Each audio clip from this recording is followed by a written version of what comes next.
everyone, this is Emily. This is Stephanie. And today we're going to do a book review video for Dark Places by Gillian Flynn. And I received this book via Book of the Month. It was like, I got an extra book that month. Oh, yeah. Yeah, because I was like, oh, like Gillian Flynn, I like her, you know, books, and I picked this book. Yep, she's mostly, I mostly got into her writing through Gone Girl. Mm-hmm. I didn't really hear much about her, and I don't really read thrillers often. So oh, really? Okay. Yeah, so for me, like in terms of Gillian Flynn's stories, I had pretty high expectations, but this story wasn't really for me. Yeah. Yeah, I definitely say that. Mm-hmm.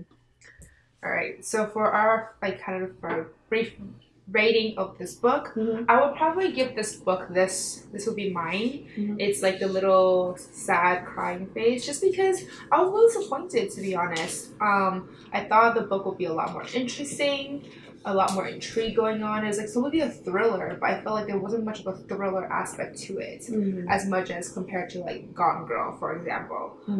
So I was a little disappointed in that aspect. The characters were also not the best characters, and they're not her typical like strong female character, because she was not a strong female. She was like, Libby was basically the epitome of a lazy ass white person. Like, she just used everyone else's money. She basically earned money from her whole family's like misfortune to gain her to like, you know, further herself. And now she's like mid-30s, and she has no jobs. She doesn't like to work. She's been living off of that, you know, fortune and everyone else's sympathies, like, you know, basically like pity money for the past like, I don't know, 20 to 25 years. And I was just like, I do not like this character at all. So I was just overall disappointed with this book.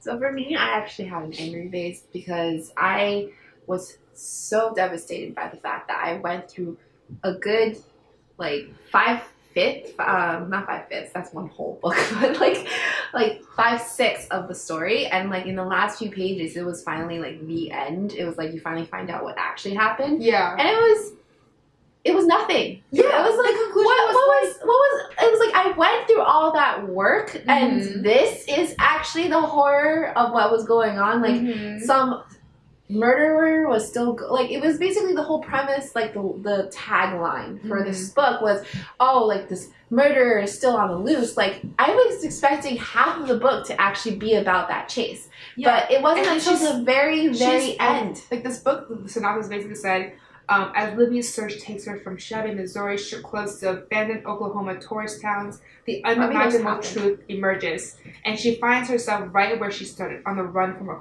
killer. And I was like, not really. I mean, the tagline, whoever wrote it was great because it got me involved. But in terms of the book, it was legitimately like up to maybe here. Like all of this was just build up. I could not handle it. I was ready to throw this book across the room. That was how angry I got. Yeah, she read it first, and then she was like, yeah, I don't like it. I was just like, oh, okay. Yeah. I didn't want to like really talk much about it because I wanted you to have your own experience. But I was so mad. I was so it was mad. Definitely a book that you see, like, I mean, it's an earlier book, so Gone Girl at that time didn't have it, right? So yeah, she was so, but for us as readers, we read Gone Girl first because that's what her best-selling book is, and from there, and if you go back to an earlier book, I was just like, no. In terms of diversifying the kind of like the female characters in a lot of literature, she did a good job. I mean, most people do not write about like the dregs of society. You know, like women aren't always so good and fresh-faced. No, they're not. But like we were talking about her books in a previous video about how like she tends to have very strong, you know, kind of like morally. I mean, she's allowed to write different characters. But then it's just like this book just doesn't seem to fit her style, and I was just like, what kind of character is Libby? Like, she was just so. Like, she basically was just so focused on money that's basically why she started this whole, like, search to find the truth. She didn't even once consider maybe her brother didn't do it, because, like, that's the whole point of this book, how she had convicted her brother, and that's why her brother was, like, sentenced for life in prison. And the only reason why she was ever motivated to be like, oh, maybe her brother didn't do it was because she met up with these people who were paying her basically just to show up, and then they were trying to tell her, you know, your brother didn't do it, you know, like you recanted your statement, right? And she was like, no. And like everyone's like, why haven't you done so? It's been like 25 years already. Like everyone knows that he didn't do it. Like it's so obvious that he didn't do it. And she like, but it was just like annoying to me that she never once thought about what really happened that night and what, like, if her brother really did it or not, you know? Like until she was prompted to buy money because she literally had like what, $500 in the bank. This is as an author, because I was okay with that. I was like, okay, so this character is so unlikable. Okay, that's fine. Like, it makes sense. I really want to know then what is my incentive as a reader to really want to continue on this story. And for me, it was the thriller part. It was the fact that someone was going to go and try to chase her down, because for a woman who's so driven by money to then be like, to want to live for something different would have been such a good you know, sort of turning points for me, even if it was out of desperation. So this character is so despicable, and I don't really like her, but I understand she has a victim mentality. So she's gonna get chased down by this really awful person, awful person. What am I saying? Murderer, right? And then it didn't happen until the very end, and I was like, and even then it was kind of like 3 pages. I was so mad. I was definitely very disappointed about the whole thriller aspect, because it was not really a thriller. You don't really see, I mean, it was definitely a mystery, you know, like you trying to uncover the truth of what really happened. But for the thriller aspect, that was basically non-existent. You know, I think like the whole chasing from a thriller, from a killer only happened like for 2 pages. And even then it was kind of just like, okay. Yeah. And I did not think that the flashbacks really did what they were supposed to do, to be honest. I felt like they actually dragged the story a little too much for me, because so much of it was like, oh, Ben and his teenage like rituals. And I was like, okay. So like basically the book follows along with Patty Day, like the mother, you know, back when they had the day of, and then Ben the day of as well, and then Libby now. Those are the 3, I think, main like POVs, right? Yeah, I wouldn't say like Patty and Ben are exclusive of the day of the murder. No, but it was like going it was close based to on it was definitely their perspective, the past. And then Libby now. And then you really see, and I feel like I understand the flashbacks, because at the end of the day, that is how you discover like what really happened. But I think she scattered it. She put it every other chapter that I was kind of like a little disjointed and a little confusing. It didn't really like flow as well, and I feel like she kind of just easily made some of like the chapters that like the flashback chapters just a little bit longer, so it's not always like, you know, 3-4 pages after another 3-4 pages. So and we've been reading so many books with multiple POVs. I'm actually now more and more in the mood of just reading one POV at this point. I'm like, I want to read a book where there isn't always so many characters that need to like have like equal say in one thing, because that was not what happened with this book. I did not think that Patty, Ben, and Libby were on the same turfs to have like equal merit. Really, I would say they all needed their own perspective too. Really, because I felt like in terms of the way she angled it, fine. Like, you'd have to go that way. Right, yeah. I feel like you kind of need to have their perspectives. But I would say that if she could rewrite it, she could have done very well with just Ben and Libby's. Oh, so you want to take out Patty's? Yeah. So I think the main reason why she put Patty in there was because, one, you kind of have to get, like, her reasoning. Because you have to remember that, you know, Ben and Libby at that time were only like 10, 15 years old. Yeah. So there were a lot of like adult problems going on that they would not have been able to recognize. And that's why Patty's perspective is important. Because they would not have realized that, you know, the farm was, you know, broke. And why Patty made the decision that she did without that kind of background information. I guess. So that's why I think her perspective was important, because she was the adult perspective during the flashback, whereas Ben was like, you know, the kid, and like his POV was vitally important as well because he was there at the murder scene.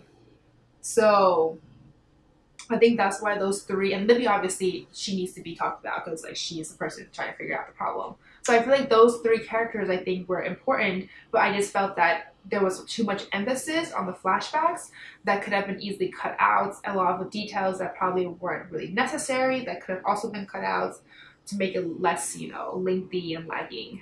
The overall framework of this book, the fact that she separated so many POVs on so many planes, it was harder to follow for me. Yeah.